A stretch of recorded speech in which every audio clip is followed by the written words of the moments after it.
Bəzən valideynlər gəlir, 10 dənə universitet siyahısı verir ki, hə, müraciət edə, bilmirəm. Hansı bir ölkə olur olsun, hamısını verək. O da bir yanlış yanaşmadır, mən düşünürəm. İnsan getdiyi ölkəni də seçməlidir, araşdırmalıdır və ümumiyyətlə hara düşərik əslində belə. Bəli, mən ümumiyyətlə həyatı boyu elə insanları başa düşməmişəm.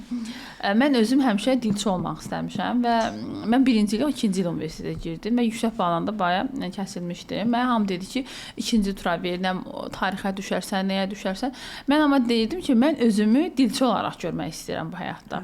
Yəni mən ümumiyyətlə insanlar var, 7 il mezunluqda oxuyur, tibb universitetinə girmək çox çətindir. Tibbi atır və gedir tamamilə başqa bir sektorda olur. Bəlkə də səhv deyirəm, bəlkə də buna görə insanlar məni qınaya bilər və bu günə belə bir tendensiya var ki, diplom şərt deyil, bacarıqlar önəmlidir. Okey, mən buna razıyam, amma baxır hansı sektorda. Amma bir də var ki, insan özünü karyera hədəfləmədiyi, görə bilmədiyi sahəyə niyə mən həyatımın 4-ünü həsr edim, amma bundan mən effekt götürməyim.